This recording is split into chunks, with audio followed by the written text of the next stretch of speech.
पापा, जो मैंने सुना वो सच है क्या? अरीब वापस आते ही दूसरे दिन अपने पापा के पास ऑफिस में आया। क्या? कासिम सुल्तान ने फाइल देखते पूछा। यही कि आप सब जायश और जुनीरा का निकाह करना चाहते हैं? हाँ, ये सच है। ये हम सबका मुश्तरका फैसला है। जुनीरा के लिए हमेशा से ही जायश को ही सोचा गया है। अब हालात भी ऐसे हैं कि मजबूरन ये कदम उठाना पड़ रहा है। कासिम सुल्तान ने नॉर्मल जवाब दिया। मगर डैड, आप लोग ऐसा कैसे कर सकते हैं? अरीब तो शॉक्ड ही रह गया अपने घर वालों की खुद गर्जी पर, मगर इसे रूहा पर यह जुल्म होने से रोकना था। डैड, मेरा एक दोस्त है, बहुत काबिल, खुश शक्ल, में आपसे बात करने ही वाला था। क्यों? कासिम सुल्तान ने हैरत से इसकी तरफ देखा। मैं चाहता हूँ कि आप इससे जुनैरा के सिलसिले में मिल लें।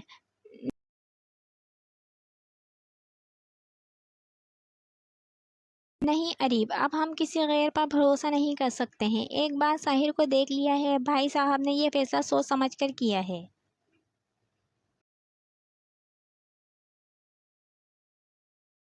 इनके कतई जवाब पर अरीब भौंचका ही रह गया। यहाँ तो कोई कुछ सुनने समझने को तैयार ही नहीं था, जैसे ये सब पहले से ही प्लान किया हुआ हो।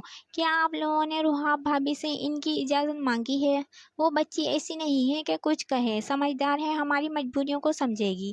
किसी के अच्छे होने का मतलब ये है कि इससे बार बार कुर्बानी मांगी जाए, इसे एक कड़े इम्तिहान में डाल दिया जाए। अरीब का दिल दुख से भर गया इन खुदगर्ज लोगों को देखकर। अरीब, तुम इस सब से दूर रहो, अभी तुम्हारे बड़े मौजूद हैं। कासिम सुल्तान ने अरीब को झिड़का था। इनके पास इसके सवालों का कोई जवाब मौजूद नहीं था।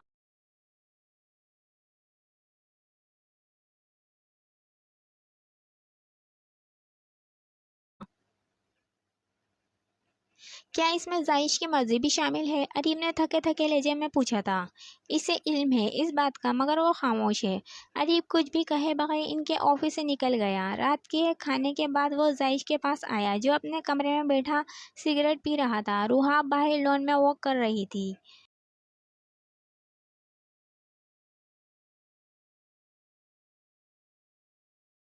आहट पर जायश ने पीछे घूम कर देखा। अरीब, यहाँ तुम, क्या बात है, कोई काम था? जायश ने अरीब को अपने सामने खड़े चेहरे पर सद मेहरी सजाए हैरानी से देखा था। तुमसे कुछ बात करना चाहता हूँ, इसने इसी संजीदगी से कहा। बोलो। क्या तुम जानते हो जुनीरा और तुम्हारे बारे में घर में क्या बात चल रही है? हाँ, मैं जानता हूँ। फिर तुमने साफ इनकार क्यों नहीं किया? क्या था? मगर मम्मा फोर्स करने लगी, और ये जुनीरा और साहिल के मुस्तकबिल का भी सवाल है। इसकी बात पर अरीब गुमसुम सा रह गया। और रुहाब भाभी, इनका मुस्तकबिल क्या होगा? जब तुम्हारी मोहब्बत तुम्हारे साथ होगी तो तुम्हें रुहाब भाभी कहाँ याद रहेंगी? तुम तो अब भी इन्हें वो मुकाम नहीं दे पाए जो तुम तो अब भी इन्हें वो मुकाम नहीं दे पाए हो जो इनका हक था। जायश ने एक नज़र अरीफ को देखा और नजरें चुरा गया।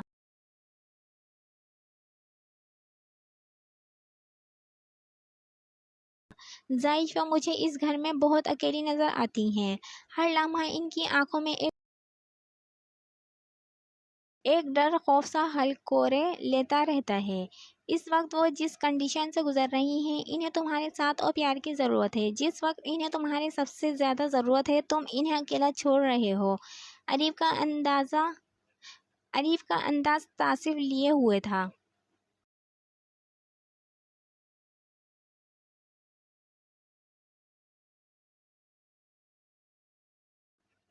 अभी भी वक्त है जायश, किसी बड़े नुकसान से पहले संभल जाओ। तुम जुनीरा की नेचर जानते हो, इसमें खुदगर्जी भरी पड़ी है, और वो कभी भी तुम्हें रुहाब भाभी के साथ शेयर नहीं करेगी।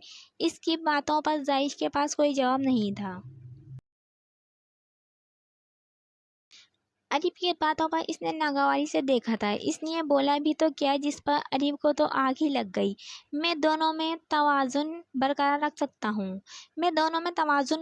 सकता हूँ, और इसकी इजाज़त मेरा इस्लाम मुझे देता है। मतलबी फ़क़रा इस्लाम ये कहता है। جس کو زیادہ تر لوگ اپنی بات میں وزن پیدا کرنے کے لیے استعمال کرتے ہیں۔ اسلام تو 4 کی اجازت دیتا ہے اور تم نے شاید 4 شادیاں جتنا ہی اسلام پڑھا ہے، تبھی تم جیسے لوگ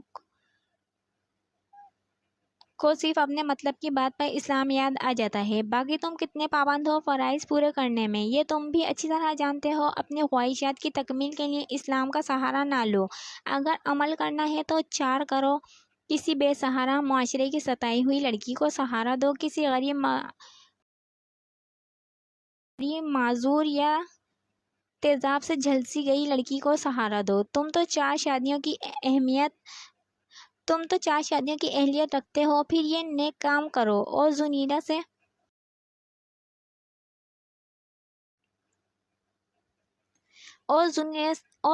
سے نکاح کے بعد اس پر 2 سوتن اور لے آؤ، پھر دیکھنا سب کے حوصلے اور نیک نیتی۔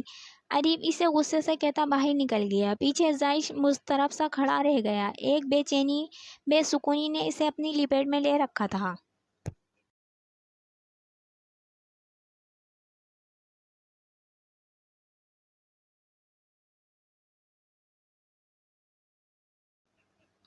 روحاب نے اپنا سوٹ بیگ میں رکھا جب یہ زائش ٹائی کی نوٹ ڈھیلی کرتا آفس سے آنے کے بعد سیدھا اپنے روم میں آیا تھا۔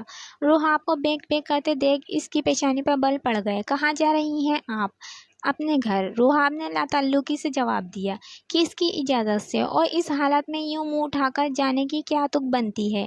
زائش نے بھڑک اٹھتے کہا۔ حالت میری ٹھیک ہے بلکہ یہاں رہی تو ضرور خراب ہو جائے گی۔ میری اجازت کے بغیر آپ گھر سے ایک قدم بھی باہر نہیں نکال سکتی ہیں۔ زائش نے اس کا بازو دبوچا تھا۔ آپ اور آپ کے گھر والے جو کرتے پھر رہے ہیں، اس کی اجازت آپ نے مجھ سے لی ہے؟ وہ لہو رنگ آنکھوں سے چیخ اٹھی تھی۔ اس کی برداشت جواب دے گئی تھی۔ زائش نے تیش و اشتعال میں روحاب کو تھپڑ دے مارا تھا۔ ایک بات میری کان کھول کر سن لو روحاب بی بی، تم اس گھر سے ایک قدم بھی باہر نہیں نکالو گی۔ روحاب اپنے گال پر ہاتھ رکھے آنکھوں میں آنسو لیے بت بنی کھڑی تھی۔ اسے اپنی بے مائگی کا احساس شدت سے ہوا تھا۔ یہ انسان قدم قدم پر اس کی یوں ہی تذلیل کرتا تھا، اور وہ اپنے حق کے لیے آواز بلند کرتی تو اس کی آواز دبا دی جاتی تھی۔ زائش تیش میں ٹیبل پر لات رسید کرتا روم سے باہر نکل گیا اور روحاب وہیں بیٹھی چلی گئی۔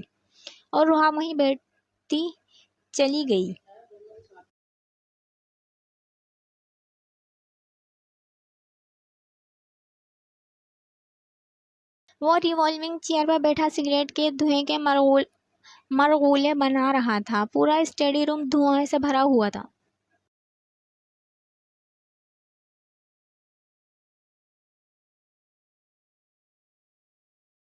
دماغ سوچ سوچ کر تھک گیا تھا۔ حاصل کی کشش، اس کی خواہش زنیرہ، دوسری طرف روحاب تھی، اس کا سکون جس کو دیکھ کر اس کے دل کو راحت ملتی تھی۔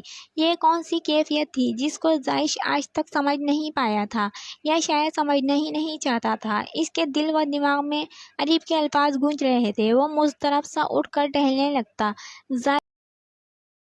زائش جانتا تھا عریب کی اور روحاب کی باتیں سچ ہیں، مگر اس دل کا کیا کرتا ہے جس کے سامنے وہ بے بس تھا۔ اس سے کچھ سمجھ نہیں آ رہا تھا، کیا کرے؟ اب تو وہ روحاب کو بھی نہیں چھوڑ سکتا تھا۔ اسے اس کی عادت ہو چکی تھی، مگر پھر وہی مرد کی خواہش، دوسری شادی، وہ بھی اپنی پہلی محبت سے ہو تو یہ خواہش اور زیادہ سر چڑھ کر بولتی ہے۔ زائش ایک اندھی گلی میں داخل ہو گیا تھا جس سے نکلنا اب ناممکن تھا۔